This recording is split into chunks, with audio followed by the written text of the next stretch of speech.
Alors, si elle fait ces témoignages, la grande question, pourquoi maintenant?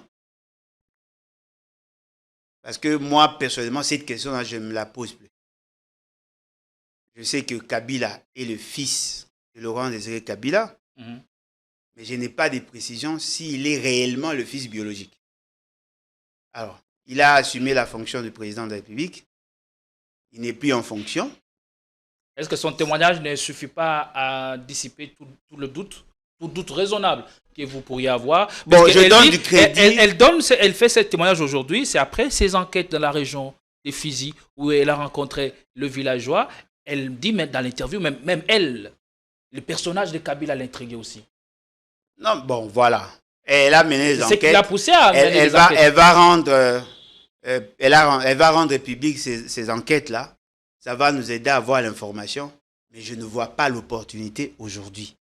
Parce que ceux qui font le procès de l'origine ou de la nationalité de Kabila, ce sont ceux qui sont au pouvoir aujourd'hui.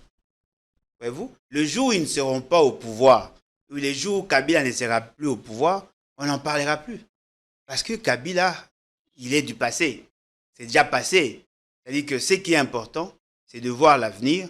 Et si demain, on aura quelqu'un d'autre, on aura un président, on va veiller à ce que ce président-là n'ait pas une nationalité douteuse, même s'il pourrait être congolais, mais que les gens ne doutent pas de sa nationalité. Parmi les personnes qui ne peuvent pas développer l'idée de créer une scission au pays, c'est Kabila.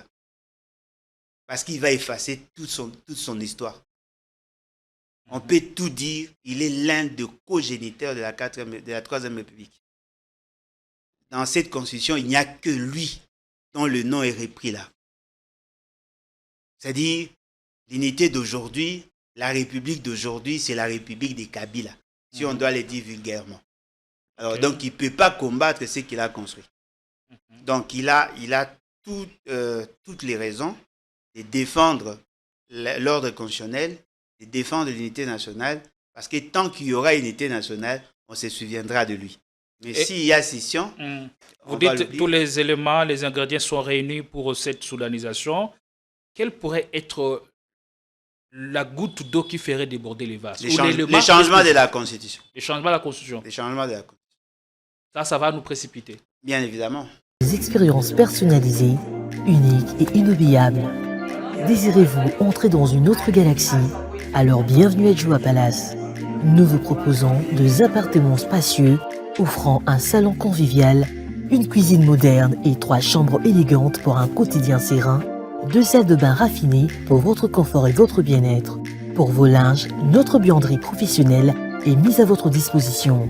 Une sécurité 24 heures sur 24 sous une lumière permanente grâce à notre générateur de grande capacité, loin de coupures intempestives d'électricité. Joua Palace vous offre également la connexion Internet haut débit, un système de mobilité intégré grâce à notre charroi automobile de première classe. Où croyez-vous être? Vous êtes à Kinshasa et nous sommes Joua Palace, situé au numéro 7 avenue Kassai, quartier GB, commune de Ngadiema, à 3 minutes de boulevard du 30 juin, près de Minot-Congo. Voulez-vous faire l'expérience? Contactez-nous au +243 81 60 33 128. N'attendez plus, faites de Joua Palace votre nouveau chez vous.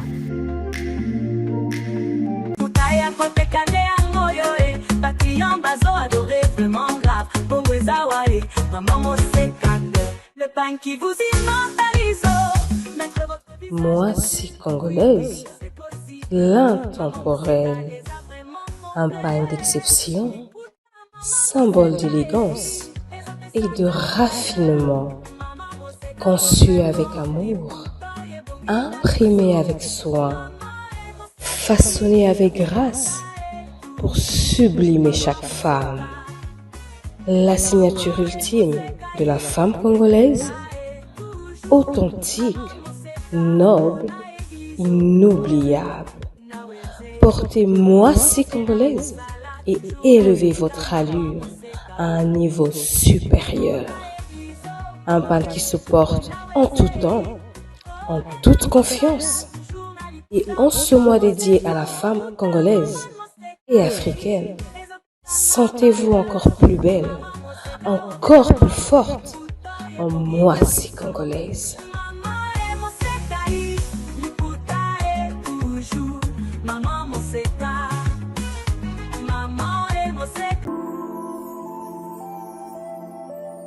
Le parc de la vallée de l'Antélé vous invite à venir. J'ai des moments inoubliables en famille ou entre amis dans un cadre naturel de verdure unique à Kinshasa. Notre safari vous permettra de vous sentir en vacances et de découvrir nos lions, crocodiles, antilopes, buffles, éléphants, hippopotames et bien d'autres animaux dans le milieu sauvage et naturel. Nos cuisiniers seront heureux de vous servir une variété de plats savoureux dans notre restaurant au bord de la rivière Ntsélé. Le parc de la vallée de l'Antélé possède une panoplie d'activités sportives et ludiques au Cap Aventure et Loisirs pour votre détente. Kayak, pédalo, tyrolienne, cyclotourisme, piscine et vol du faucon, la plus longue zipline d'Afrique. Le parc de la vallée de l'Antélé met également à votre disposition des logements de haut standing avec un confort 5 étoiles. Le parc de la vallée de l'Antélé est ouvert du mercredi au dimanche de 7h30 à 17h. Pour tout renseignement, contactez-nous au +243 89 60 32 713 ou encore au 243 81 231 68 82.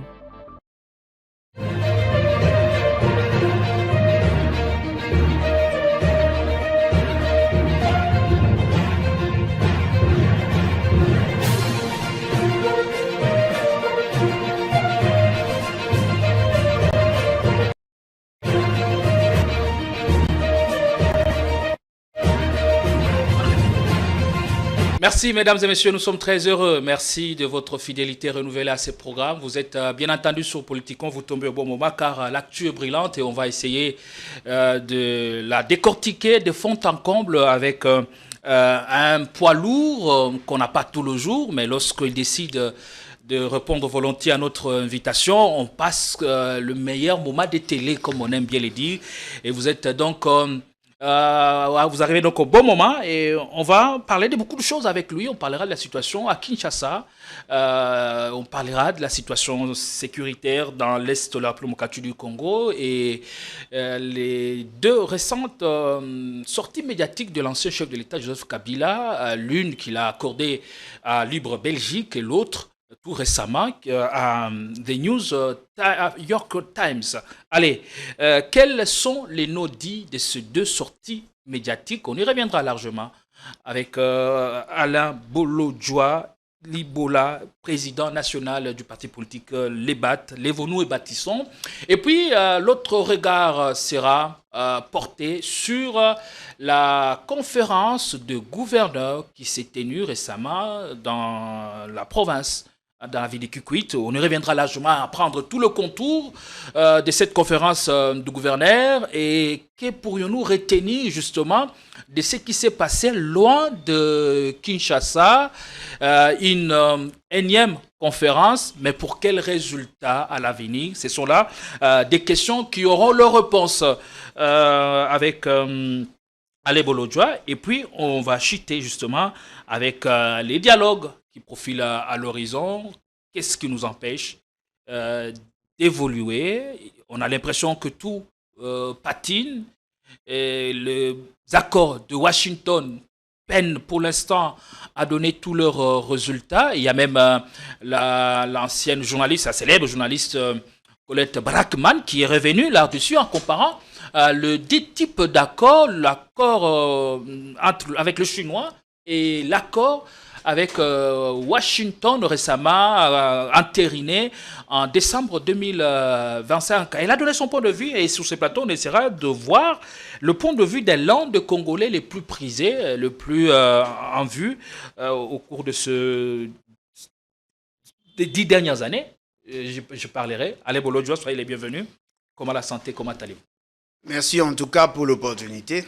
La santé va bien, Dieu fait grâce, bien que le pays va très mal. Vous tenez très bon, malgré l'opposition. Oui, oui, mais l'opposition n'est qu'une position.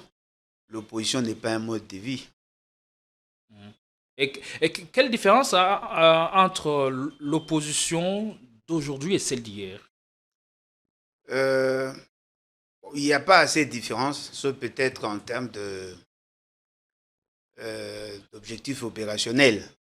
Parce qu'avant, l'essentiel des opposants cherchait à tout prix à renverser le pouvoir pour y accéder. Aujourd'hui, l'essentiel des opposants sont plutôt dans la philosophie de la Constitution parce que nous sommes liés par la Constitution. L'opposition d'hier est née dans un contexte de flou artistique. Il y avait un problème de contestation des textes, des institutions et des animateurs. Alors qu'aujourd'hui, notre débat est centré essentiellement sur la légitimité des animateurs. Parce que nous sommes tous d'accord sur le principe, sur l'organisation de l'État, mais ce qui nous éloigne des autres, c'est juste la légitimité, mais aussi l'approche de gouvernance. Donc, nous n'avons pas les mêmes instruments, nous n'avons pas le même objectif opérationnel, mais peut-être que nous avons les mêmes objectifs généraux. Et c'est ça la différence. Nous nous efforçons à faire une opposition intelligente. Est-ce que celle d'aujourd'hui a plus d'outils? Oui, ça dépend aussi du contexte, voyez-vous, parce qu'à un certain moment, nos outils à nous apparaissent anachroniques par rapport à la dynamique de la société. Parce qu'aujourd'hui, nous devons reconnaître qu'il y a plus une tendance belliqueuse. Il y a des gens qui... il y a une volonté à renverser le pouvoir par le voie de la force. Et donc, ça devient une réalité qui s'impose à nous, voyez-vous, parce que l'essentiel des pays, on sent qu'effectivement, il y a une volonté à renverser le pouvoir par la force, mais nous nous efforçons tout de même à rester, à garder les caps, parce que moi, personnellement, je suis de ceux qui pensent que la meilleure des révolutions, c'est cette révolution pacifique. Ok, mais est-ce qu'on peut voir une part des vérités dans ce que le chef de l'État disait il y a quelques mois pour parler de l'opposition à péter, au regard des éléments de réponse que vous avez donnés tantôt? Bon, ça dépend de l'appréciation. Parce qu'en France, il y a une opposition. Mais en France, on ne tue pas le policier, on ne brûle pas les pneus. En France, on n'insulte pas les femmes de candidats ou de présidents. En France, on fait de l'opposition, mais ça apparaît comme une opposition d'intelligence. Parce que les débats, c'est entre programme et contre-programme. C'est ce que nous voulons faire. Et c'est ça le souhait de notre tendance à nous, contrairement à d'autres. Vous avez dit tantôt, ça paraît anachronique par rapport à notre société. Non, mais effectivement, ça apparaît à un certain moment. À un certain moment, parce que si vous prenez le Guinée, il y avait cette opposition, mais ce n'est pas l'opposition qui a accédé au pouvoir. Et apparemment, la population a entériné. Vous prenez le Mali, vous prenez le Burkina Faso, vous prenez le Niger, il y a beaucoup comme ça des États où la population préfère le rapport de force physique qu'en termes d'idées. Parce que si vous regardez très bien, ce n'est pas tous ceux qui sont révolutionnaires qui arrivent nécessairement à révolutionner la société. Et nous voulons donner l'opportunité à la République d'avoir une gouvernance potable. Et d'ailleurs, je tiens à vous rappeler, juste au lendemain de l'indépendance, nous avons connu une révolution populaire, une révolution militaire, le renversement de 60, 61 et 65 également, c'est-à-dire qu'il n'y a rien de nouveau. En 1997, il y a eu renversement de pouvoir. Mais cela n'a pas donné l'opportunité à la population de vivre le mieux-être. Et nous pensons que la meilleure manière de faire, c'est de plus investir dans l'alternative que de se limiter seulement à l'alternance. Parce que l'alternance, on peut renverser aujourd'hui Félix Tshisekedi.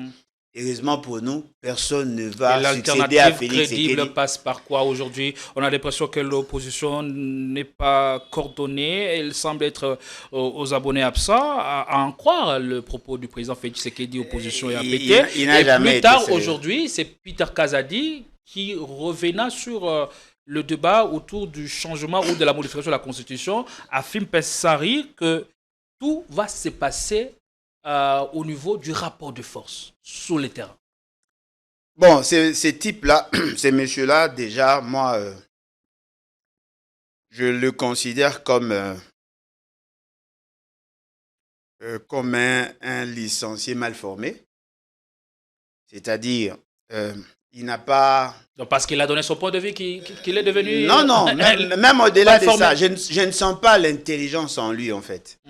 Dans ses dires, dans son raisonnement, même dans sa manière de résumer certaines choses. Vous avez souvenance de ce qui s'était passé dans l'Est, quand le soufflé, on lui disait ce qu'il devait dire.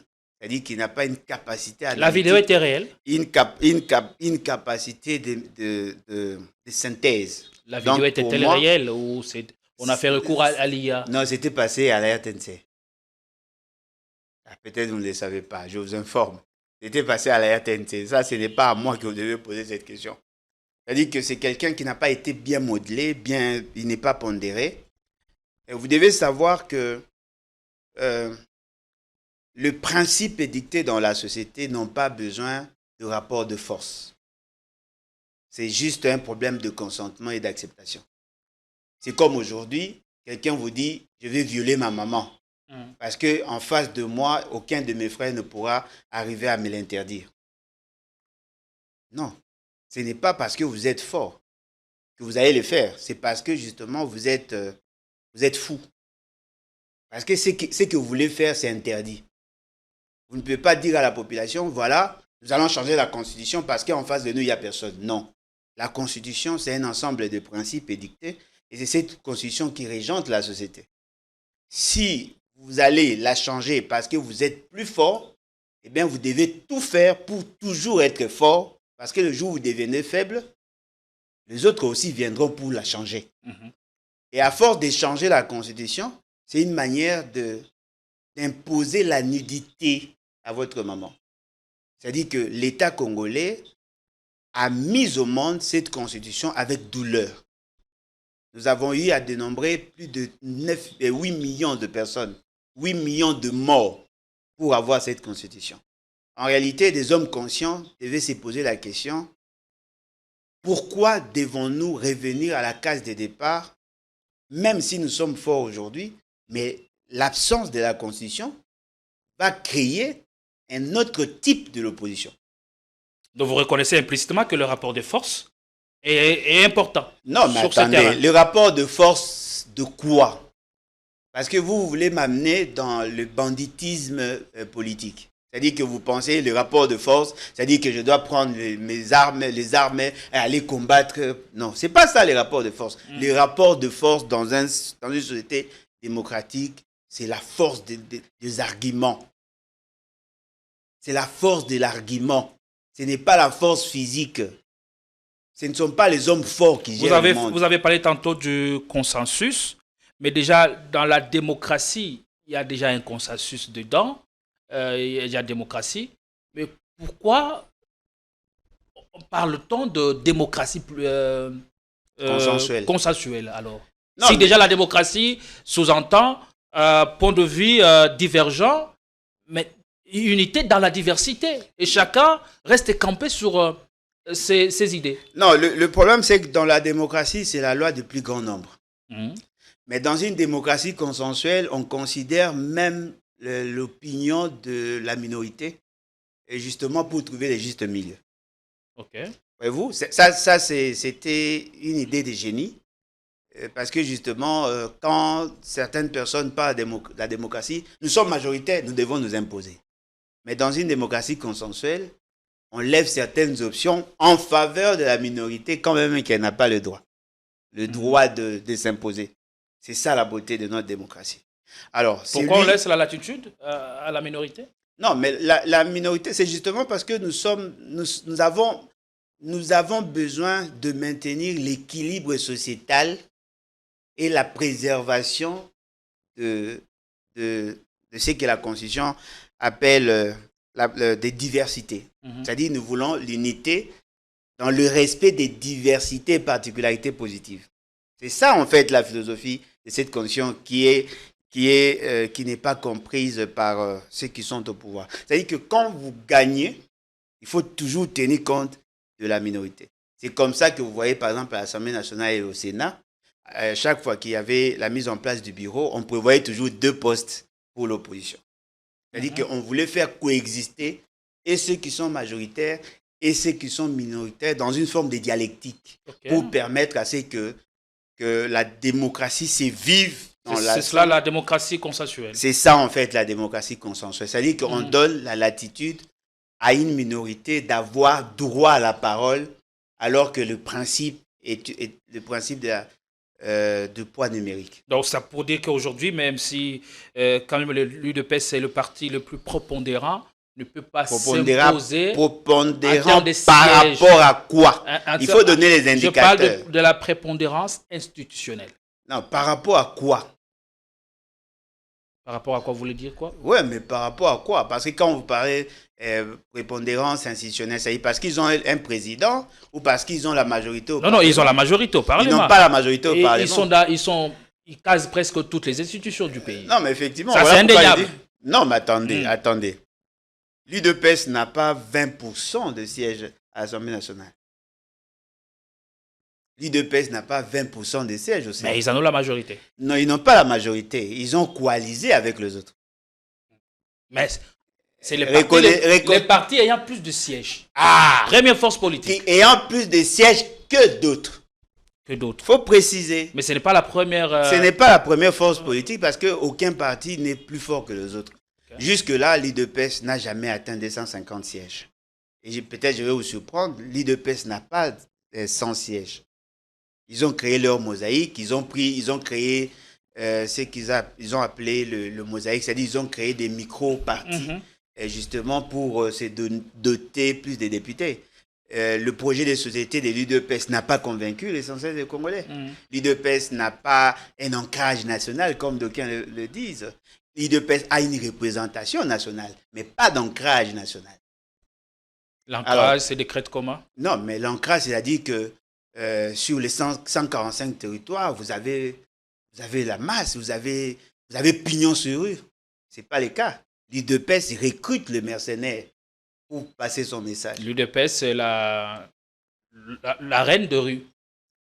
Quand il s'agit de mobiliser la rue, l'UDPS a les secrets. Non, mais je peux vous défier de me donner une seule vidéo où l'UDPS a mobilisé près de 50 000 personnes à elle seule dans ces pays. Jamais. Jamais. Vous voyez, c'est-à-dire ils ont créé en vous une sorte de mythe. C'est un mythe. L'UDPS, c'est un mythe. L'UDPS, c'est une forme d'escroquerie politique. Jamais vous trouverez une action dans l'histoire de ces pays, une action organisée par l'UDPS qui a marqué l'histoire. Il n'y en a pas. Alors, est-ce qu'aujourd'hui, parlons de l'opposition à laquelle vous appartenez sûrement, l'opposition qui est plurielle aussi, ça c'est aussi légitime de le reconnaître. Oui, l'opposition a toujours été plurielle dans ces pays. Qui coordonne aujourd'hui l'opposition? Mais vous avez dit que l'opposition est plurielle. Oui, là je vous renvoie dans les tests. Il faut un chef. Non, un porte-parole. Un porte-parole n'est pas chef. Bon, oui, c'est ça la nuance. Dans notre jargon, on a l'impression que... Oui. Ça, mais moi, je ne suis pas dans ce jargon-là. Non, parce que on l'appelle chef parce que c'est la première force ou les candidats qui viennent juste après les candidats élus aux élections. Non. C'est à celui-là qu'on confère ce rôle-là de porter sur ses épaules l'opposition, ou de coordonner l'opposition. Non, personne ne l'a dit. C'est un souhait, en fait. Oui. Aujourd'hui, elle est coordonnée par qui? Parce que, non, mais l'opposition ne peut pas être Parce que je vois la démarche de Jean-Marc Abound, ça me laisse un peu perplexe. Il est dans quel schéma? On le voit contacter quelques leaders de l'opposition. Est-ce que c'est une coalition pro-Tshisekedi en cours? Parce que depuis un certain moment, les critiques sont dirigées contre lui. Ceux qui étaient avec lui à la coalition de la gauche, on pense qu'il serait très très proche. Et qui? Désormais, de l'ancien chef de l'État, Joseph Kabila. Mais avant, vous avez cité Félix? Non. Vous n'avez pas dit qu'il était proche du pouvoir? Non, je n'ai pas dit ça. Ok. Bon, ceux qui vont suivre la vidéo peut-être vont comprendre comme moi.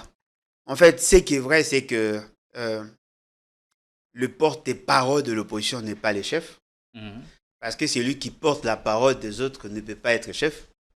Et puis, deuxièmement, la constitution ou sinon la loi sur l'opposition n'a pas fait du premier candidat malheureux le porte-parole de l'opposition. Le porte-parole de l'opposition est institutionnel. C'est-à-dire qu'il faudrait d'abord être accepté par ses pairs ou par la minorité au Parlement. C'est l'opposition qui doit désigner au sein du Parlement celui qui sera représenté comme porte-parole. C'est-à-dire que si, par exemple, aujourd'hui, on doit considérer les données telles que publiées par la CENI, Moïse Katumbi est majoritaire dans l'opposition au Parlement, il peut dire, voilà, je ne veux pas être porte-parole, je désigne par exemple Olivier Kamitatou. Et s'il est soutenu par les députés, il passe. Donc, les débats là, pour moi, ça ne reflète pas les réalités sociologiques. Pourquoi? Parce que justement, Moïse Katumbi a été élu. Le premier jour, c'était lui qui avait obtenu plus de voix.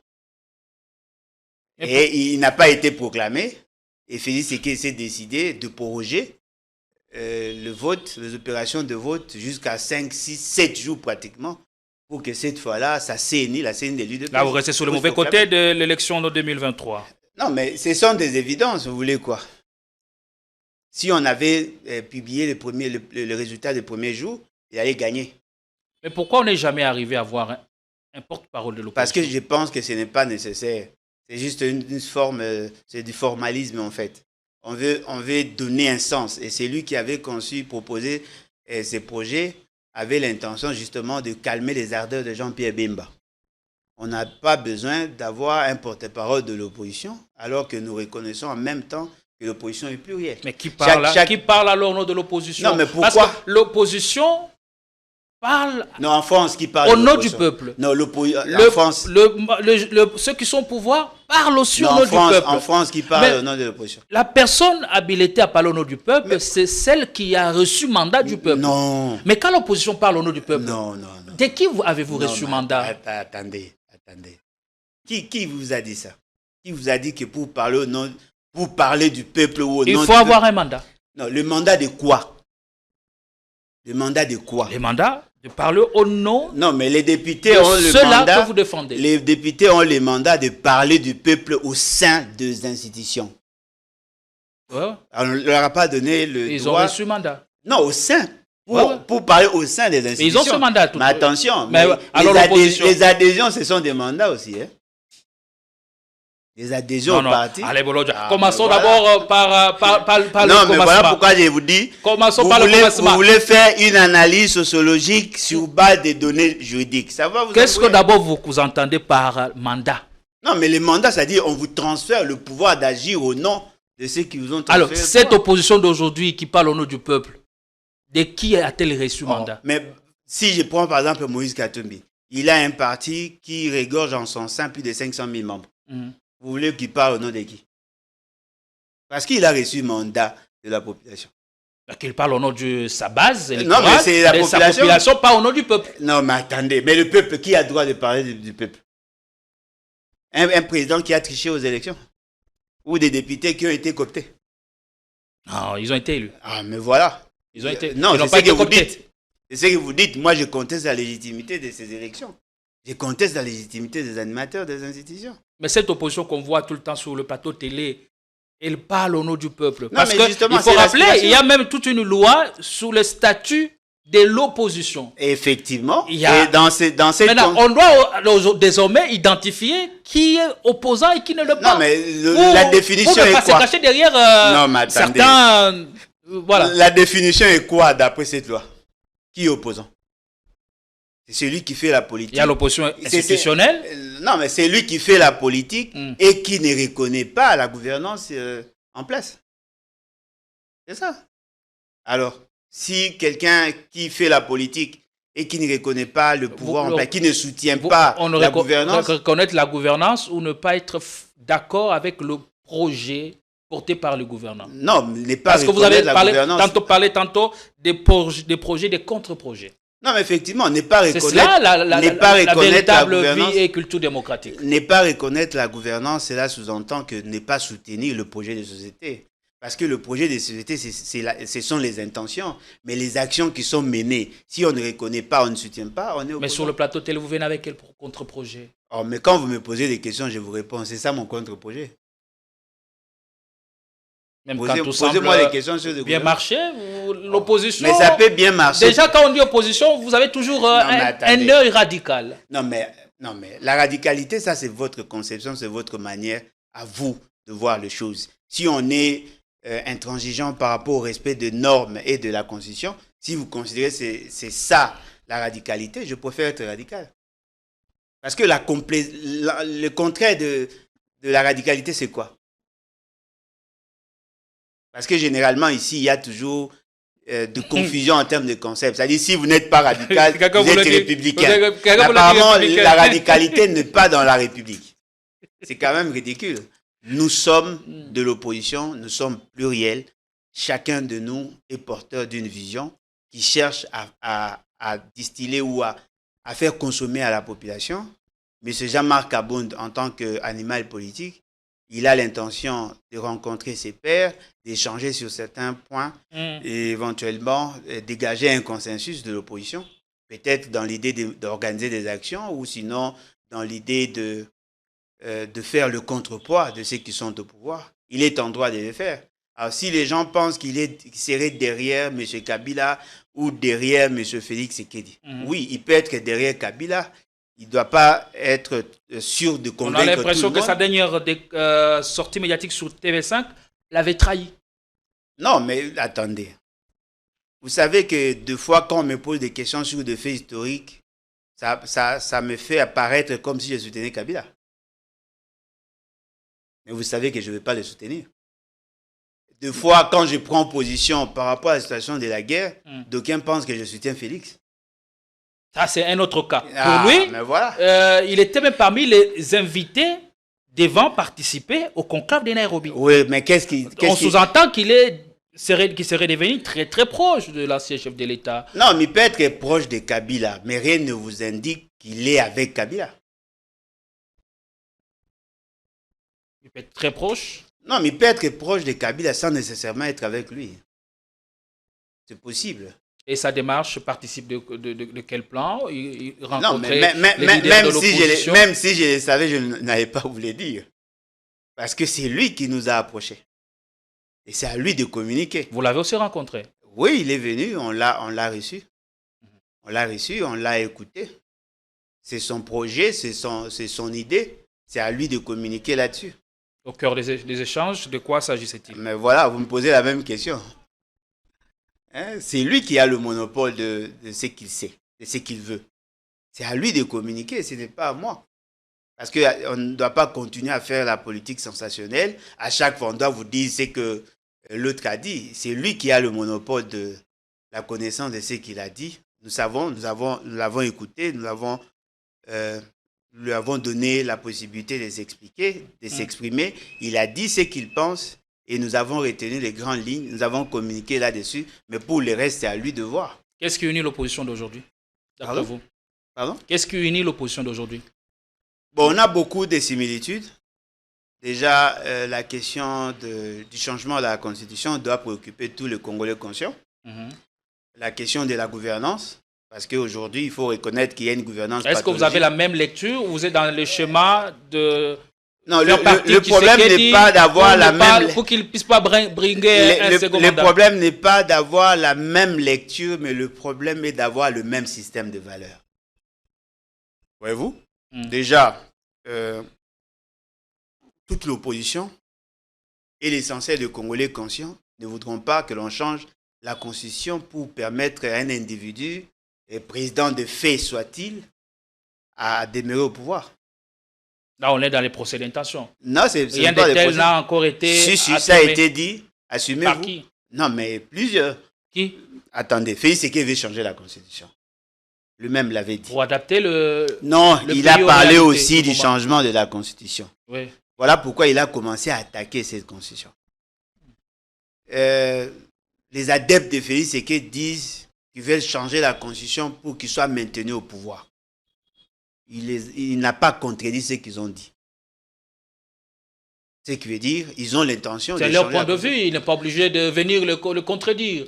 Non, mais attendez, mais si c'est pour l'instant, en termes de point de vue... aucune déclaration officielle à la Non, qu'est-ce que vous entendez par officiel?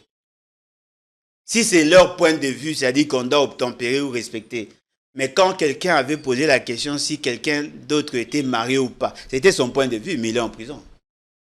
Le point de vue ne veut pas dire que vous avez la liberté qui nous est reconnue ne veut pas dire que vous avez le droit de dire ce que vous dites, même si ça apparaît fou. Nanga aussi peut dire qu'il est en droit de le faire. Pourquoi devons-nous reprocher à Nanga le fait de vouloir renverser l'ordre politique, alors qu'ici, on veut renverser l'ordre constitutionnel? En quoi c'est différent d'après vous? C'est lui qui renverse l'ordre politique et c'est lui qui renverse l'ordre constitutionnel. Le plus délinquant, c'est celui qui renverse l'ordre constitutionnel. Parce que nous avons une constitution référendaire. En quoi sont-ils différents? Ce qui est vrai, nous avons le droit de dire ce que nous pensons. Nous n'avons pas le droit de dire ce que nous voulons. Ceux qui veulent renverser le régime constitutionnel, on peut y arriver par un compromis politique, ce qui est différent de ce que fait Nanga. Non, mais le compromis politique n'est pas constitutionnel. Là. Si vous voulez renverser ce qui est interdit par la Constitution, n'est pas constitutionnel. C'est lui qui prend les armes pour renverser, c'est lui qui est au pouvoir. Et c'est lui qui veut renverser le pouvoir pour rester au pouvoir. En quoi sont-ils différents? Alain Bolodjoa, vous êtes très intelligent. Quelqu'un de réfléchi, de pondéré par moment. Mais vous ne pouvez pas nous dire que la Constitution est une loi immuable, quand même. Qu'est-ce qui est immuable? Le pouvoir? C'est lui qui prend les armes pour renverser le pouvoir. Vous les traitez de rebelles. Mais celui qui veut renverser l'ordre constitutionnel pour se maintenir au pouvoir, vous l'appellerez qui? Il n'a pas encore dit pour l'instant si l'intention est de s'éterniser au pouvoir. Cher ami, je nous exhorte à être rigoureux et à être sérieux. C'est lui qui veut renverser l'ordre constitutionnel pour se maintenir au pouvoir. En quoi est-il différent de celui qui prend les armes pour renverser le pouvoir? En quoi est-il différent? Parce que pour changer l'ordre constitutionnel, il va falloir renverser d'abord... Mais qui vous a dit qu'il voudrait s'éterniser au pouvoir? Mes chers amis, mais vous parlez de quoi? Apparemment... Non, je sais pourquoi j'insiste. Non, mais vous insistez pourquoi? Parce que c'est connu de tout le monde. Mais qui vous a dit? Mais c'est le gouvernement qui a dit. Par l'entremise de qui? Mais c'est ministre. Ministre? Alors? Mouyaya s'est réservé de tout commentaire. Oui, mais le ministre des Sports l'a dit. Il ne représente pas le gouvernement. Il représente le gouvernement, bien évidemment. Il s'est exprimé à titre individuel. À titre individuel. Ouais. Maintenant, Mouya s'exprime à titre quoi? Non, là, il porte la voix du gouvernement. Oh, mais un ministre, quand il parle, il porte la voix du gouvernement. Oh, mais pourquoi n'est-il pas sanctionné? Si ce n'est pas la vision partagée, pourquoi n'est-il pas sanctionné? Parce que quand Bahati avait pris parole, ils ont manifesté ils se sont désolidarisés de lui, le bureau du Sénat. Pour autre chose. Non, mais pourquoi le gouvernement? Pour autre chose. Quelle autre chose? Il n'a pas été poussé à la démission pour sur cette question. Non, je parle de ce que le bureau a fait. Le bureau a fait une déclaration, c'est désolidarisant de ce que Bahati avait dit. N'oubliez pas l'histoire, c'est ça la subtilité de la politique. Alors, si un membre du gouvernement vous dit ne faisons pas semblant, on va changer la constitution pour que Félix Tshisekedi ait un troisième mandat. S'il n'y a pas d'opposition au sein du gouvernement, c'est la vision du gouvernement. Là, on s'en tient à la voix officielle. Mouyaya a dit, qu'est-ce que vous entendez par... Pour l'instant, aucune option n'est encore levée au sein du gouvernement. Ces débats n'a jamais été aligné à l'ordre du jour au Conseil des ministres. Non, mais soyons sérieux. Quel Conseil des ministres? Quel Conseil des ministres? Les conseils des ministres. Un ministre qui en a parlé, non? Même certains PCA qui ont soutenu ces thèses-là ont été reçus par Félix Tshisekedi, non? Je cite ici Thierry Moussenepo. Il en a parlé, il a été reçu par Félix Tshisekedi. Vous nous prenez pour des gamins ou quoi? Pourquoi a-t-il été reçu? En tant que PCA ou en tant que communicateur de Félix Tshisekedi? Ils sont nombreux ceux qui disent la même chose. Ils ont même recruté certains professeurs inconscients pour aller saper pratiquement la mémoire de tous ceux qui se sont battus pour avoir cette constitution. Retirer inconscient. Ils sont inconscients. Je le dis et je m'assume. Ils sont vraiment inconscients. Je ne voulais pas utiliser de mots forts tels que folie et tout ça, mais ils sont inconscients. Alors, soyons sérieux, comme eux le sont. Ils veulent changer la constitution pour permettre à leurs gars de rester au pouvoir, de demeurer le plus longtemps possible en violation de la volonté de la population. Il ne s'agit pas là d'un débat d'individus. Il s'agit là d'un débat de principes, un débat de valeurs. Nous sommes résolus d'avoir cette constitution justement pour juguler, pour régenter la société. Mais si vous pensez que la constitution n'a aucune valeur, mais sachez-le très bien, c'est la constitution qui a donné naissance à toutes les institutions. Si vous pensez que cette constitution c'est un chiffon, reconnaissez que le président de la République est un chiffon, le Parlement, le gouvernement et le cours des tribunaux sont des chiffons. Quelles sont les actions que vous menez pour barrer la route à ces projets? La conscientisation et les sacrifices ultimes. Ça ne semble pas toujours apporter leur résultat. Oui, mais vous allez continuer le combat sans nous. On va se battre. Le président Tshisekedi ne vous attendrait-il pas au tournant en voulant avoir un dialogue? D'ores et déjà, les états-majors sont mobilisés pour y prendre part. Et si au dialogue, la question du changement a été soulevée, Volo est partie prenante, quelle serait votre réaction? Non, mais attendez. Si Félix Tshisekedi mettait sur la table la question du changement de la constitution, je vais soutenir ceux qui mettront sur la table son départ. Il ne sera pas le seul à avoir l'idée de changer la constitution. Ce n'est pas lui qui doit imposer aux autres ce qu'il veut. Il y aura certainement des tendances. Soit on change on change la constitution, soit on fait tomber toutes les institutions. On peut choisir entre les deux. Au cas où toutes les parties prenantes, ils sont favorables? Non, ils seront favorables sur base de quelle disposition. Et d'ailleurs, pour changer la constitution, il faille d'abord dissoudre la constitution et ses institutions. Qui va prendre ces décisions? Et après, sur le plan technique, comment allez-vous procéder pour changer une constitution référendaire? Vous allez faire quoi? Parce qu'apparemment, à cette question d'ordre technique, personne ne répond. Vous voulez changer la constitution? Oui. Comment allez-vous procéder? Vous allez proposer une constitution? Vous allez la proposer où? Par qui? Et c'est vide là. Et c'est vide. Pendant ces vides-là, qui va gérer? Au nom de quel principe? Parce que quand la constitution va tomber, elle tombera avec ces institutions. En ce moment-là, vous déliez les militaires de leur serment, vous déliez tous ceux qui ont eu à être sermentés sur le pied de la constitution. Ils auront aussi le droit de vous renverser. Là, vous créez un chaos. Est-ce que si la constitution tombait, la condamnation de Kabila les serait aussi? Non, mais déjà, je ne pense pas que la constitution va tomber. Et si la constitution tombait, tous les actes qui ont été tirés de la constitution devaient en réalité tomber. La condamnation de Kabila est tirée? Non, mais il a été jugé où? La haute cour militaire. Ça a été créé dans la constitution. Oui, la constitution, la Troisième République. Et l'acte de nomination de juges, d'auditeurs, c'est sur base de la constitution. Oui, si c'est une constitution torchon. Non, on a le loi, on a la doctrine, mais la référence, en termes de hiérarchie, c'est la Constitution tombera, qui est la première. La Constitution tombera avec tous les actes qui en découlent. Y compris la condamnation de Kabila. La Constitution tombera avec tous les actes qui en découlent. Si aujourd'hui Alain Bolodjoa était élu président ou chef de l'État, auriez-vous préféré avoir l'UDPS comme opposition devant vous ou seul d'aujourd'hui? Bon, ça ne dépendra pas de moi. Parce que déjà au départ, le président de la République ne gère pas l'opposition. Son seul objectif ou sa seule mission est de gérer, de canaliser les ambitions de tout un chacun par un processus électoral. Mais ce qui est vrai, aucun président au monde ne mérite d'avoir une opposition comme l'UDPS. Aucun. Parce que l'UDPS a combattu, d'après ce qu'on vous chante, 35 ans, 37 ans, 32 ans de lutte. Mais l'UDPS est incapable d'imprimer l'alternative.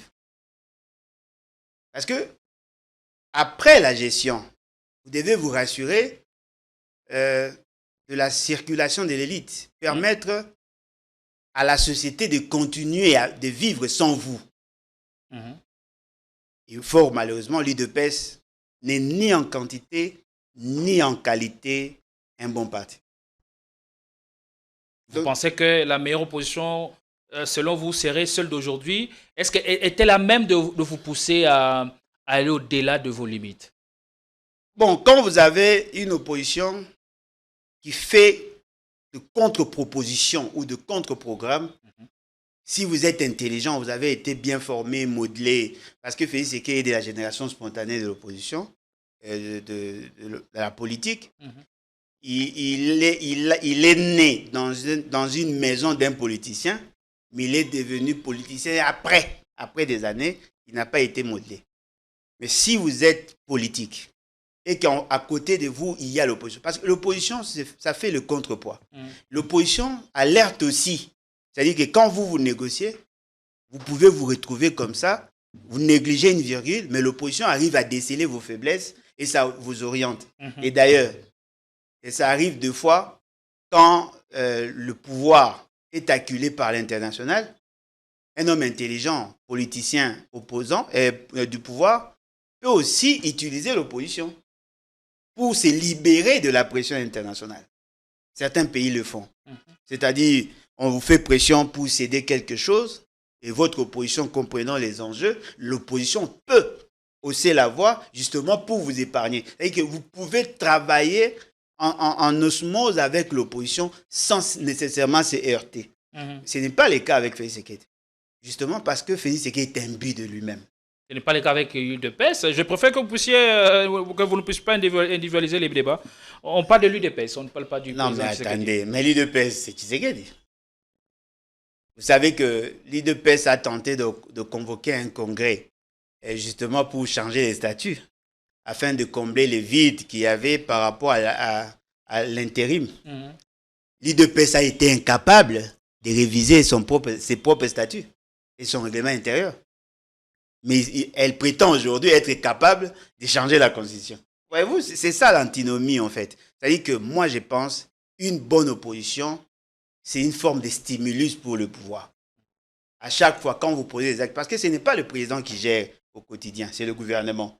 Et comme vous ne pouvez pas que compter sur le rapport des services, vous pouvez aussi compter sur les déclarations de l'opposition.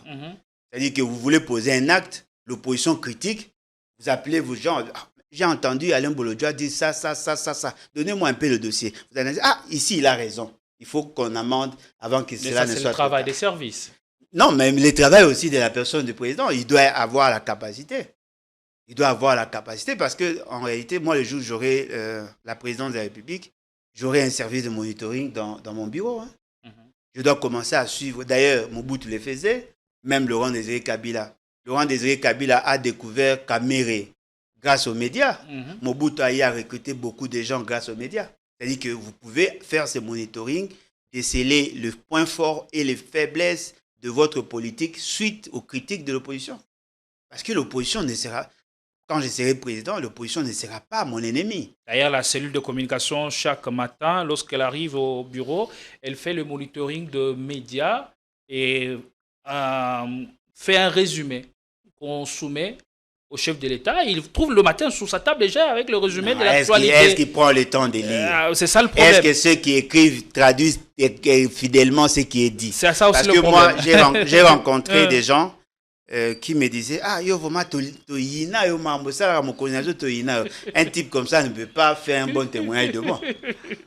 Le président Alain Bolodjoa a proposé ceci pour que ça puisse aider. Ils vont dire seulement il est haineux, jaloux, tribaliste. Malheureusement.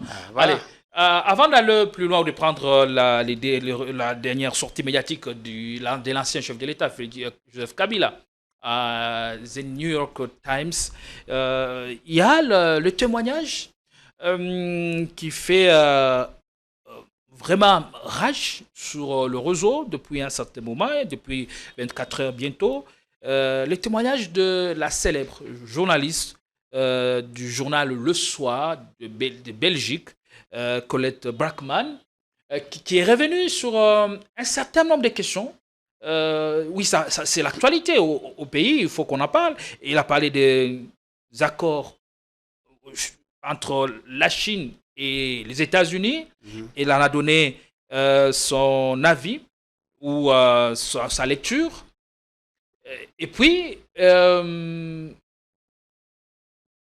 son témoignage sur la nationalité, la filiation de Joseph Kabila. Qui en a besoin? Question directe. Qui est-elle? Pourquoi son témoignage fait foi au sein de l'opinion nationale? Y a-t-il des vérités qui ont été dites ou c'est tout le contraire? Bon, en tout cas, ce qui est vrai, c'est que elle a joué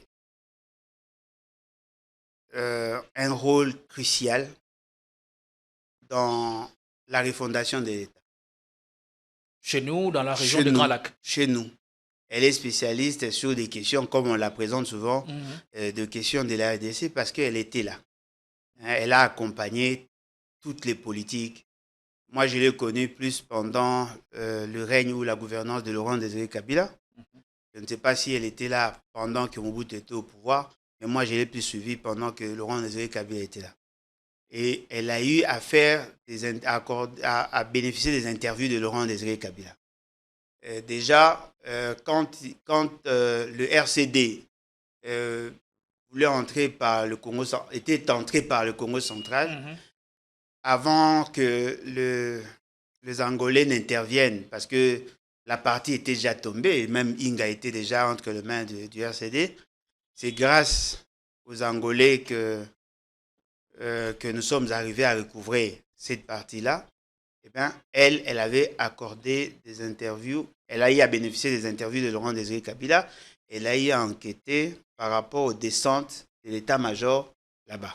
Elle était mieux introduite. Elle était introduite, elle était en contact avec la famille biologique de Laurent Désiré Kabila, le proche de Laurent Désiré Kabila et même Laurent Désiré Kabila lui-même. Elle a eu à poser des questions sur le fils de Laurent Désiré Kabila qui avait mené des actions au niveau de Kisangani et même par rapport à... Bref, elle connaît le méandre de la politique congolaise. Elle a beaucoup d'éléments que d'aucuns n'ont pas. Alors, si elle fait ces témoignages, la grande question, pourquoi maintenant? Parce que moi, personnellement, cette question-là, je ne me la pose plus. Je sais que Kabila est le fils de Laurent Désiré Kabila, mais je n'ai pas de précision s'il est réellement le fils biologique.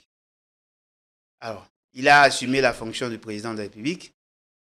Il n'est plus en fonction. Est-ce que son témoignage ne suffit pas à dissiper tout le doute, tout doute raisonnable que vous pourriez avoir? Bon, je donne du crédit. Elle fait ce témoignage aujourd'hui, c'est après ses enquêtes dans la région des Fizi, où elle a rencontré le villageois. Elle dit même dans l'interview, même elle, le personnage de Kabila l'intriguait aussi. Non, bon, voilà. Elle a mené les enquêtes. C'est ce qui l'a poussé à mener les enquêtes. Elle va rendre public ces enquêtes-là. Ça va nous aider à avoir l'information. Mais je ne vois pas l'opportunité aujourd'hui. Parce que ceux qui font le procès de l'origine ou de la nationalité de Kabila, ce sont ceux qui sont au pouvoir aujourd'hui. Voyez-vous? Le jour où ils ne seront pas au pouvoir, ou le jour où Kabila ne sera plus au pouvoir, on n'en parlera plus. Parce que Kabila, il est du passé. C'est déjà passé. C'est-à-dire que ce qui est important, c'est de voir l'avenir. Et si demain, on aura quelqu'un d'autre, on aura un président, on va veiller à ce que ce président-là n'ait pas une nationalité douteuse, même s'il pourrait être congolais, mais que les gens ne doutent pas de sa nationalité. Et je crois que c'est ça l'essentiel. Pourquoi vous doutez toujours? Est-ce que vous faites foi au témoignage de Ngoï Moukena, ou on devrait faire foi au témoignage de Mouzé lui-même qui est allé dire, et à d'autres Mouzé a dit que Joseph croisés. Kabila était son fils. Mais Mouzé n'a jamais dit qu'il était son fils biologique. Alors, moi, je pense que... Et à partir de quand commence votre doute? Non, le problème, c'est que les informations nous fournies nous ont poussé à douter. Mais maintenant, là, tel que je vous parle, je trouve que c'est un débat stérile pour l'instant. Je ne vois pas l'opportunité. Pourquoi devons-nous en parler? Est-ce que Kabila a-t-il l'intention de rentrer au pouvoir? S'il n'a pas l'intention de rentrer au pouvoir, considérons ça comme une rature. La question lui a été posée par le journal The New York Times. Il dit, si j'ai envie ou l'ambition de retourner au pouvoir, mais je pense que le Congo a besoin des gens qui soient patriotes. Voilà. Et il se présente en même temps comme l'un des grands patriotes. Oui, lui, il est grand. Il est grand patriote. C'est-à-dire qu'il ne sera pas candidat. Ça, c'est déjà bon parce qu'il lui dit qu'il faudrait être patriote. Lui, il est grand patriote. C'est-à-dire qu'il n'a plus le niveau d'être candidat président. Ça, c'est le passé. On doit maintenant voir l'avenir. Est-ce que ce n'est pas une manière implicite d'accepter ce projet, de revenir à la tête du pays? Non, mais il va revenir pour refonder le pays. Parce qu'il dit, s'il faut être heureux... Il va refonder le pays 2 fois. S'il faut être heureux de la situation que connaît le pays maintenant, il faut être fou. Ah oui. Vous partagez. Oui. Et fort malheureusement, il a raison. Fort malheureusement, il a raison. Mais cependant, c'est là... Pourquoi fort malheureusement? Fort malheureusement, il a raison parce qu'il est mal placé pour le dire. Mais s'il est dit et que c'est une vérité, c'est une évidence, je prends note. Mais ce qui est vrai, nous devons reconnaître que Kabila est du passé. Hein, c'est déjà passé. Il doit penser à autre chose. C'est vrai qu'on ne peut pas lui interdire le droit de s'intéresser des questions de son pays parce qu'il est l'un de nôtres en tant que Congolais. Mais je ne vois pas Kabila rentrer au pouvoir. Ça serait pour nous une forme d'insulte. Parce que je ne vois pas qu'est-ce qu'il fera de mieux. D'autant plus qu'il va se cramponner avec la même stratégie, la même philosophie. Nous avons besoin des gens qui viendront pour qu'il y ait la rupture. Il faudrait qu'il y ait la rupture. C'est-à-dire qu'on doit un peu oublier Kabila, Félix Tshisekedi, Nanga. Tous ces gens-là, on doit les oublier et donner l'opportunité à des gens qui ont du sang neuf.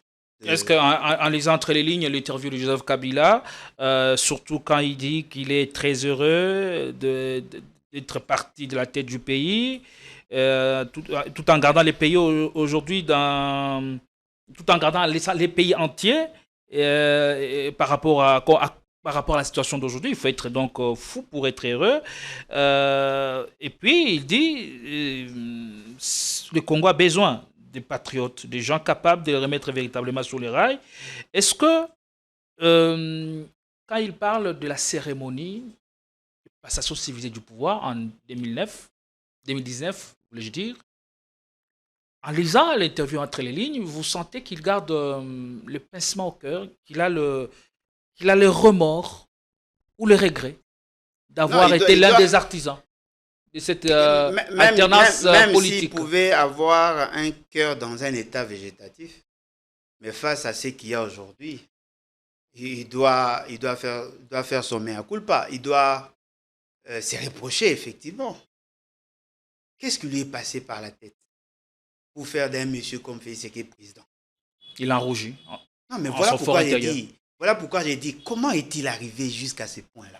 Il fallait même laisser la chaise vide. Vous pensez qu'il est regretté aujourd'hui? Non, il doit les regretter. C'est lui qui a fait dérailler le pays.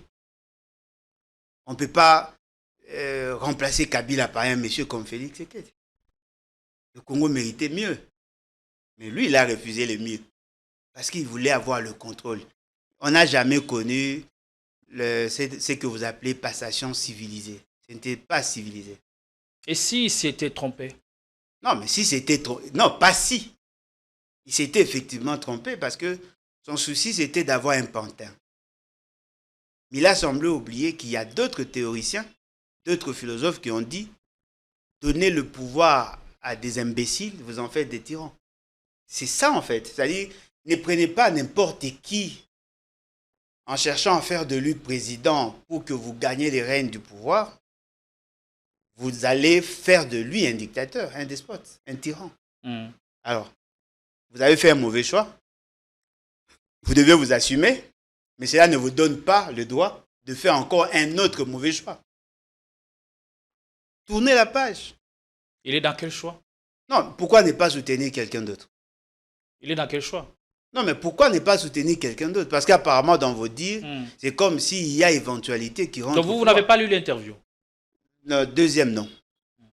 Deuxième non. Pourquoi prendre autant de temps, autant d'énergie pour chercher à revenir au pouvoir, alors qu'autour de lui, il y a des jeunes qui sont dynamiques, apparemment qui sont bien formés? Il peut aussi les soutenir. S'il a donné malchance à Félix Tshisekedi d'être président, pourquoi ne pas donner la chance à d'autres? Mais cette fois-là, de manière régulière. C'est-à-dire que vous soutenez leur candidature, c'est le moment de le former, c'est le moment de le faire connaître, mais aussi de préparer la machine pour qu'il devienne le président. En ce moment-là, on dira, voilà, il a commis un péché, il s'est repenti. Mais si vous continuez à rester dans votre vision-là, qui vous pousse à croire que vous êtes un dieu, c'est vous qui devez décider sur qui doit être président et comment il doit-il fonctionner, là, ça devient de la bêtise. Allez, on rentre sur la première interview accordée à Libre Belgique. Il y a eu beaucoup de choses qu'il a dites. Quel paragraphe vous a le plus marqué en lisant entre les lignes et la lecture que vous en faites? Le tout. En tout cas, j'ai pris le temps d'analyser, de lire, d'analyser. En tout cas, le tout. Parlons par exemple de la soudanisation. Parce qu'ici, à Kinshasa, on dit qu'il n'a pas de leçons à nous donner. Non, mais il a des leçons. C'est lui qui a échoué, c'est lui qui a réussi. Il n'y a que les deux là qui ont la possibilité de vous orienter, de vous conseiller.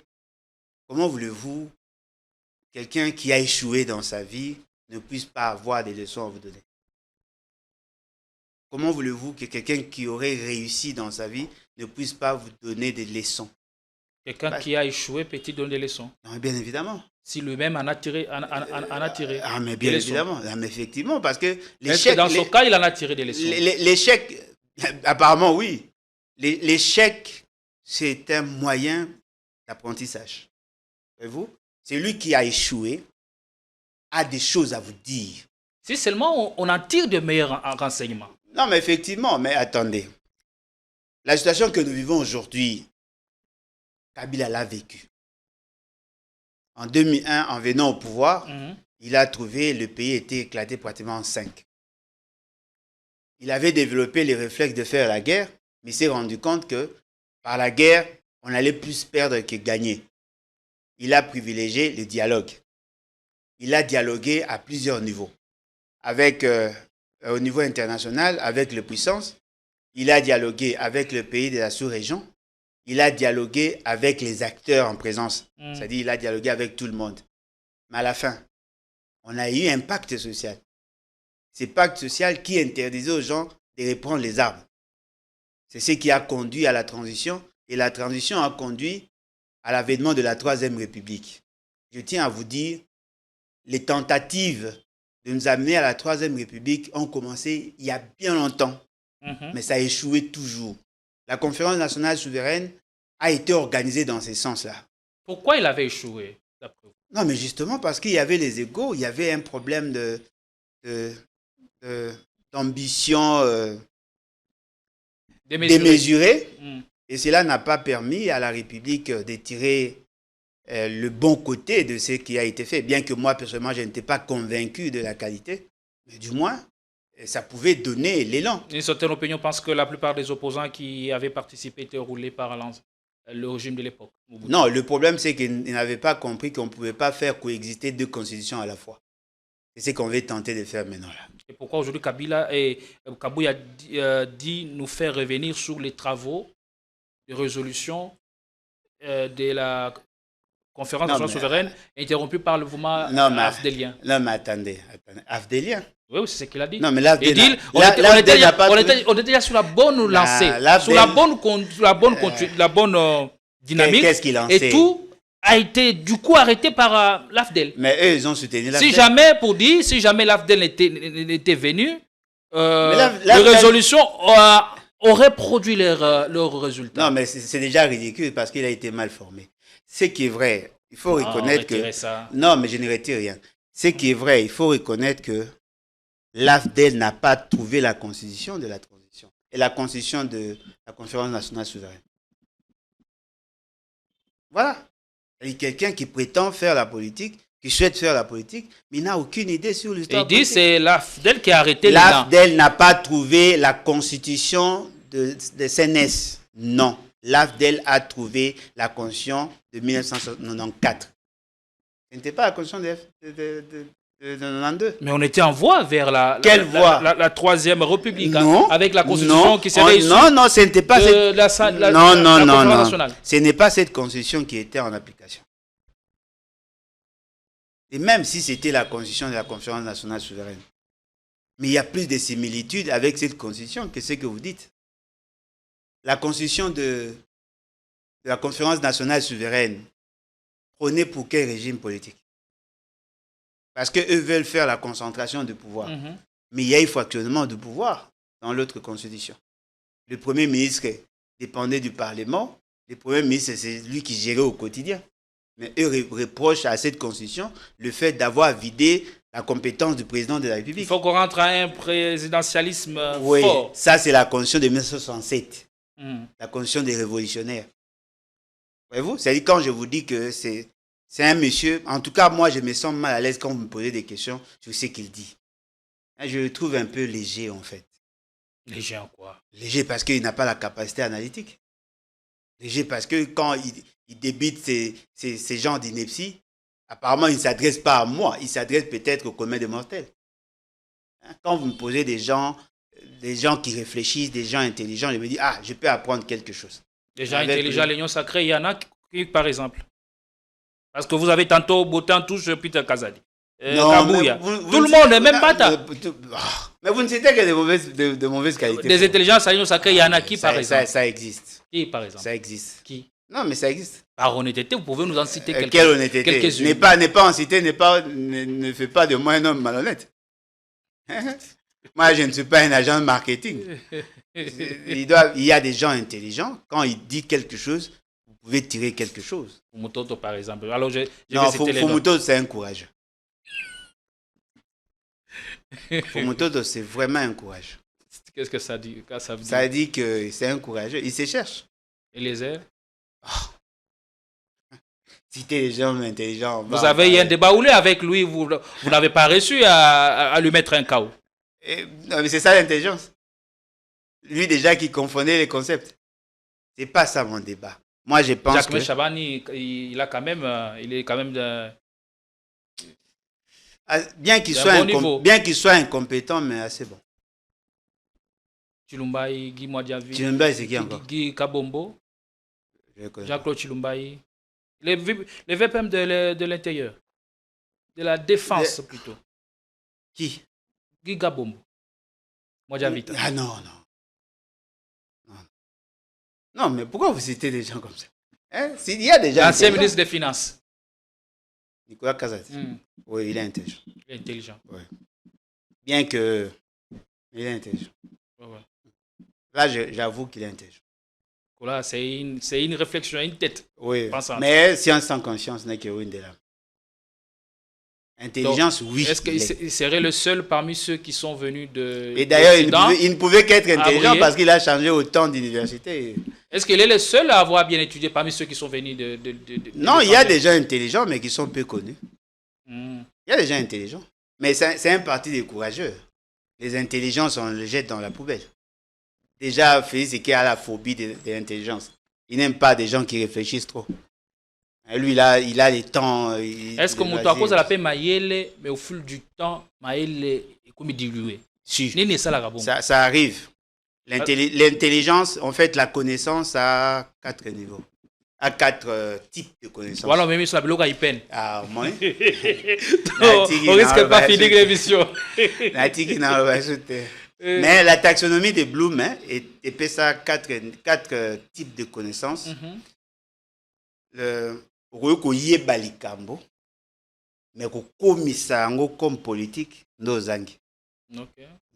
Donc, tu as l'information, tu as la connaissance, mais tu ne sais pas transformer cette connaissance en résolution de problèmes.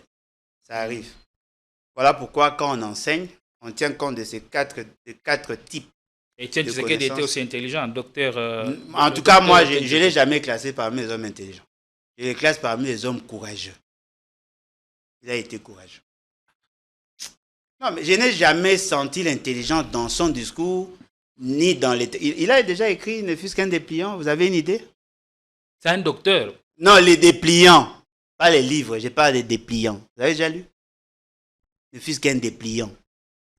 Parce qu'on aurait pas maïle nende. Maïle dans la Okomakaka. Parce qu'on aurait pas un discours. Je vous ai dit, je n'ai jamais suivi un discours structuré. Moi, personnellement, je n'ai pas souvenance. Peut-être si vous avez suivi, moi, je n'ai pas suivi. Les déclarations populistes, oui. Mais faire une analyse profonde sur une question donnée dans son domaine, je n'ai jamais entendu. Sans nous citer le nom, tu as maillé le gouvernement. Oh, il va causer combien? Ils sont nombreux, mais ils sont mal utilisés. Il va causer combien? Même 6, 7, 8. L'équidiste. 6, 7, 8, 9, 10. José Mpanda, c'est une intelligence. Bon, je dois reconnaître que je ne le connais pas assez. Ok. Le ministre de l'Infrastructure? Non, José Mpanda, il n'a pas un mandat, il a une mission. Ah, Pétentique. Yo de jour yokai oyebi maïle nende. En tout cas, à mon avis. Peut-être ce n'est pas ça, mais à mon avis. Ah. Attention, ne confondez pas des gens qui parlent bien et des gens intelligents. Et Mende? Oh, Mende, c'est un homme intelligent, bien que sans conscience. Okay. Vous ne pouvez pas douter de l'intelligence de Mende. Mouyaya, c'est un homme intelligent. Mouyaya, c'est un homme intelligent dans son domaine. Dans son domaine? Oui. Dans son domaine, c'est un homme intelligent. Mais science sans conscience. Mais la politique pays s'est jonglé. Il se démène tant bien que mal. Il n'a pas été, en fait, ce n'est pas un produit fini, en fait. Il y a du palou. Parce qu'il vient de là. C'est-à-dire qu'il n'a pas pris le temps d'être modelé dans ses pattes. C'est parti à former beaucoup de cadres. Mais lui, tellement qu'il était fils, le beau-fils, il était plus derrière le vieux. Il n'a pas eu le temps d'être formé en politique. Mais il a quand même des informations d'État. Merci beaucoup. On va finir par là. Mais quand il a parlé de la soudanisation, il a préféré le thème soudanisation. Pourquoi? Ça, c'est la première question. Et la soudanisation dont Kabila parle, elle est à quelle étape aujourd'hui? En termes de pourcentage. Dites-nous avec précision. C'est en même temps une alerte pour que les décisions idoines soient prises. Non, les décisions ne seront pas prises. Étouffer dans l'œuf ce projet funeste. Les décisions ne seront pas prises. Et aussi, on va finir par cette histoire de ce step qui est devenu monnaie courante. On apprend qu'il y a un mandataire public qui venait d'être mise en difficulté. Je ne sais pas si c'est l'expression qui convient. Alors, pourquoi tout ça au moment où le Congolais aspire à la paix, à la cohésion? La moralité et l'image de nos institutions, la moralité des mandataires publics. Comment on en arrive là? Quelles sanctions peut-être à prendre après peut-être ce genre d'actes qui salissent l'image de la République? Bon, par rapport à la première question, en lisant ce que Kabila aurait dit. Il a dit. Non, mais c'est le journaliste qui a dit que Kabila aurait dit. Moi, je n'étais pas là. Moi, je n'ai pas suivi Kabila. J'ai lu les textes écrits par un journaliste. Et vous? Je ne sais pas s'il avait traduit fidèlement ce que Kabila avait dit pour prendre le risque de considérer que ça venait de Kabila. Mais ce qui est vrai, c'est que Kabila a dit quelque chose qui devait nous interpeller nous tous. À un certain moment, à une certaine période, les Katangais souhaitaient quitter la RDC. Les Katangais souhaitaient quitter la RDC. C'était suite à quoi? Mais Kabila leur a dit que ça allait être une erreur Parce que le Katanga d'aujourd'hui, d'après ce qu'il a dit, aurait dit, le Katanga de ces moments-là était fort justement parce que le Katanga était dans la famille RDC. C'est-à-dire, il leur avait demandé, il leur avait exhorté de ne pas quitter la RDC. Il fallait rester dans RDC. Il a dit ça. Alors, je me suis posé 1001 questions. Pourquoi Kabila a-t-il insisté sur cet élément? Parce que lui-même est katangais. C'est quelque chose qu'il maîtrise assez bien.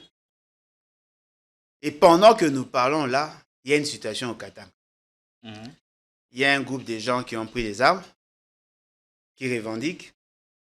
Et ce qui est surprenant, cette fois-ci, un mouvement purement katangais, mais qui ne revendique pas la sécession. En tout cas, ça m'a beaucoup interpellé. Qu'est-ce qui s'est passé?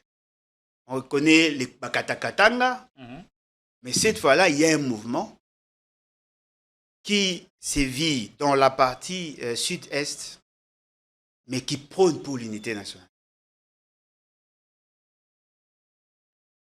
Et d'après ce que nous avons comme bribes d'information, apparemment, ce mouvement-là est soutenu dans cette partie-là. Il y a l'adhésion d'une frange de la population. Ce qui veut dire que les Katangais veulent rester avec le Congo. Que faisons-nous pour les encourager à rester au Congo? Parce qu'il y a des gens qui se plaignent. Il y a des frustrations, il y a des discriminations, les gens s'en plaignent. Aujourd'hui, nos amis du pouvoir se permettent de dire n'importe quoi. Il y a une femme, prenons ça comme ça, qui se permet de dire Bino bakatangé bokansakanini. Soki bosangani tokosangana bekolo tel. Tobundisa bino. Bino bolingi na mboka, bino bozala na pouvoir. Soki tokosala. Ces discours-là devaient être découragés. Parce que apparemment tout le monde veut rester au Congo. Nos frères du Sud, Nord Kivu, veulent rester au Congo. Mais pour que cela soit maintenu en tant que tel, nous devons travailler sur l'unité nationale. Pour travailler sur l'unité nationale, on doit éviter de dire certaines choses. On doit éviter de poser certains actes qui nous éloignent de l'essentiel. La disparité en termes d'investissement, la disparité en termes de traitement dans la gestion des carrières et ainsi de suite. Si nous arrivons à donner la possibilité à tout Congolais de se sentir heureux chez lui, ça va renforcer davantage. Si nous ne le faisons pas, ça sera l'inverse. Vous êtes lanceur d'alerte, la soudanisation, on en est à quelle étape? Non, mais voilà pourquoi j'ai dit, je vous ai donné un cas. Un cas je dirais, d'une rébellion. On vise cela à combien de pourcentage près? Non, mais on ne peut pas mesurer en termes de pourcentage parce que la situation apparaît déjà explosive. Mais personne ne peut juger en termes de pourcentage. Ceux qui militent aujourd'hui en faveur de la non-soudanisation, c'est la volonté des gens à rester au Congo. Apparemment, l'essentiel des Congolais ont la même perception. C'est le gouvernement qui ne fait pas bien son travail. Parce que la Constitution dit que le président de la République doit être le symbole de l'unité nationale. Et quand Kabila en parle, il tient à l'unité du Congo. Non, mais tout le monde. Il est en même temps pyromane, il est pyromane ou sapeur-pompier. Bon, je dois le dire ici, la personne qui ne peut pas développer l'idée, parmi les personnes qui ne peuvent pas développer l'idée de créer une scission au pays, c'est Kabila. Parce qu'il va effacer toute son histoire. On peut tout dire, il est l'un des cogéniteurs de la 3e République. Dans cette constitution, il n'y a que lui dont le nom est repris là. C'est-à-dire, l'unité d'aujourd'hui, la République d'aujourd'hui, c'est la République des Kabila, si on doit le dire vulgairement. Alors, donc, il ne peut pas combattre ce qu'il a construit. Donc, il a toutes les raisons de défendre l'ordre constitutionnel, de défendre l'unité nationale, parce que tant qu'il y aura une unité nationale, on se souviendra de lui. Mais s'il y a scission, vous dites tous les éléments, les ingrédients sont réunis pour cette soudanisation. Quelle pourrait être la goutte d'eau qui ferait déborder les vases? Les changements de la Constitution. Les changements de la Constitution. Les changements de la Constitution. Ça va nous précipiter. Bien évidemment. Les changements de la condition. Parce que s'il y a unité aujourd'hui, parce qu'il y a un pacte social. Peut-être d'aucuns semblent négliger cela. Mais sachez-le très bien, ça ne sera jamais facile pour quiconque d'assumer la fonction du président avec 450 tribus. Ça ne sera jamais facile. Mais si vous arrivez à avoir un pacte social qui met tout le monde d'accord, jusque-là, personne n'a contesté la Constitution. Sauf pour avoir un troisième mandat, d'après la folie de ceux qui soutiennent Félix Tshisekedi. Mais tout le monde... a la mission, un mandat, tout droit, il a 3. Non, mais s'il n'a pas de mandat, ça veut dire que c'est un pouvoir illégitime. Ne pas avoir mandat, ça veut dire qu'il n'y a pas de mandant. S'il n'y a pas de mandat, ça veut dire qu'il n'y a pas d'élection. Et s'il n'y a pas eu élection, ça veut dire qu'il y a eu forfaiture. Et s'il y a eu forfaiture, ça veut dire qu'il y a eu délinquance. S'il y a délinquance, vous méritez la prison. Alors, parlons de la vidéo compromettante au cadre de l'IDPS qui fait le délice des réseaux sociaux depuis 24 bientôt. Quelle leçon tirer? Moi, je n'ai pas de leçon. Parce qu'il faut d'abord voir le contexte. Il faut voir qui a diffusé. Parce qu'à un certain moment, on se laisse emballer par des émotions. Le crime, dans le cas de vidéos, de certaines vidéos qui circulent, c'est le fait d'avoir diffusé. Parce que vous savez, vous pouvez avoir vos fantasmes. Le code du numérique... non, ça c'est le code. Moi, je parle de la moralité. Mm. C'est-à-dire, vous pouvez avoir vos fantasmes à vous. Vous êtes marié. Vous avez votre femme. Peut-être vous donnez le plaisir de filmer votre femme. Paf, le téléphone tombe en panne. Vous donnez au réparateur, il trouve la vidéo, il diffuse. Quelle est votre faute à vous? Parce qu'on doit se le dire. Ceux qui filment et qui diffusent, ce sont eux que nous devons condamner. Mais pourquoi c'est devenu une monnaie courante depuis 5 ans ou 7 ans? Juste... Quelle est l'image que nous renvoyons de nous à l'extérieur? Non, mais attendez. Mais c'est justement parce que vous ne voulez pas une société des valeurs. On n'a plus d'interdit. On n'a plus d'interdit. Aujourd'hui, on voit les enfants mineurs devant les cercueils avec cadavres. On voit les filles mineures passer pratiquement au coït devant tout le monde. La nudité ne nous dit absolument plus rien. La sacralité de la femme ne nous dit absolument plus rien. C'est justement parce que vous voulez nous imposer une société des antivaleurs. Vous prenez la vidéo, vous faites du chantage aux personnes, on ne vous donne pas le moyen, vous diffusez et nous partageons. Parce que nous voulons ça. Alors, le jour où les Congolais ne vont plus soutenir ce genre de pratiques, certainement que ça va changer. Et fort malheureusement, cela ne pourra être quel regard possible. et quelle orientation au niveau de nos institutions s'agissant de cas de vidéos compromettantes qui font leur tour sur le réseau?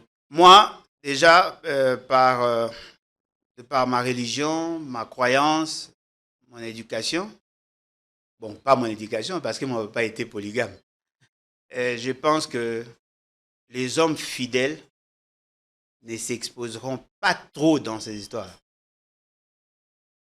Parce que c'est difficile de trouver un homme fidèle avec ce type de vidéos. Sauf peut-être si c'est sa femme qui aurait filmé. Voyez-vous? L'orientation institutionnelle. Oui. S'agissant de ce C'est-à-dire genre d'actes. que l'État... On doit dire sur le ton ou comment? Non, mais l'État est quasi absent. L'État est devenu immoral. Lorsque déjà on a désacralisé la Constitution, on ne considère plus la justice, on n'a plus de repères, il n'y a plus de référentiels, il n'y a plus de modèles. Naturellement, on va continuer dans cette pratique. Les gens ont la facilité d'insulter. Pardon?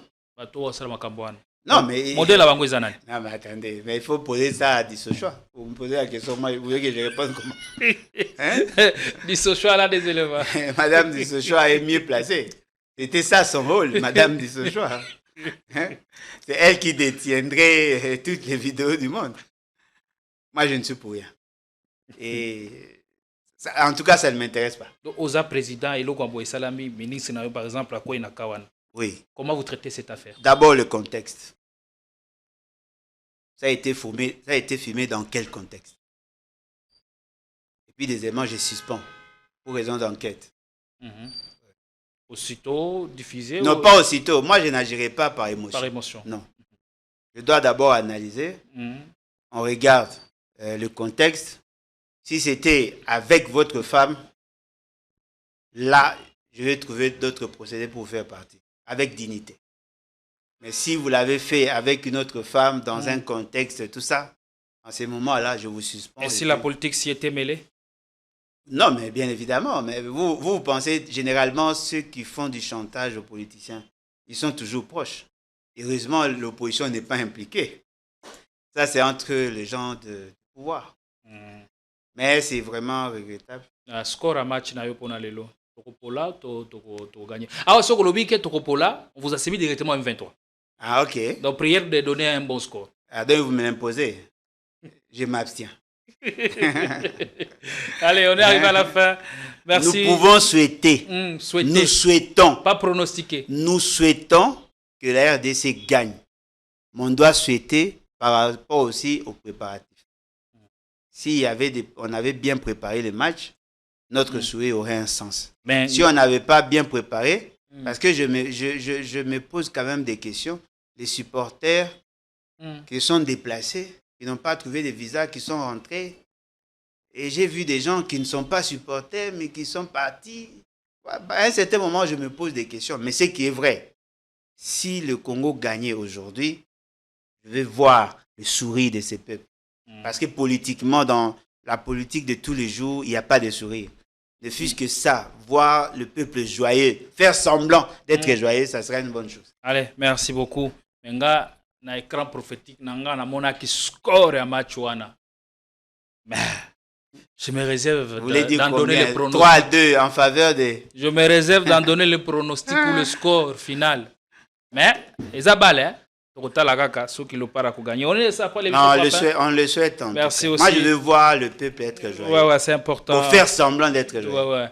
Les sports unis, les sports fédèrent, au-delà de la politique. Mais si on gagne, vous allez dire que c'est grâce à Félix Tshisekedi. Si on perd, dites aussi la même chose. Coach. Coach, il me doit ça, la réussite, à Félix. L'échec, la défaite a toujours été orpheline. Ah, ok. Allez, merci à vous, président Ale Bolodjoa, d'être venu. Merci de ce temps de chance que vous nous avez accordé. Merci. On espère que vous avez passé un meilleur moment des télés. La République a besoin vraiment de valeurs cardinales pour se relever. Oui, il y a beaucoup de défis existentiels, beaucoup de défis de gouvernance. Et on ne saura le relever si seulement l'on comprend à quoi nous sommes appelés. Les destins de grandeur, oui, c'est cela la vocation, mais nous devons travailler au mieux de nos capacités pour que ce pays retrouve ses lettres de noblesse. On n'a pas besoin de turiféraires, des gens qui dansent les Mukayansa pour faire plaisir au chef de l'État. On voit même certains qui sortent de nulle part pour raconter n'importe quoi sur la place publique, demandant même à Dieu de leur enlever 5 ans et les ajouter au président Tshisekedi. Je vous en prie, on n'a pas besoin de ça. Et vous pouvez blaguer avec tout, mais pas blaguer avec Dieu. Et rassurez-vous, avec cette déclaration à la porte-pièce, dans 5 ans, vous ne serez plus. Vous allez certainement mourir, comme c'est le vœu. C'est votre vœu. Est-ce qu'en lui m'a bien? Mes condoléances à la famille. Ok. L'émission Parfait, on se retrouve prochainement avec la même dose de plaisir.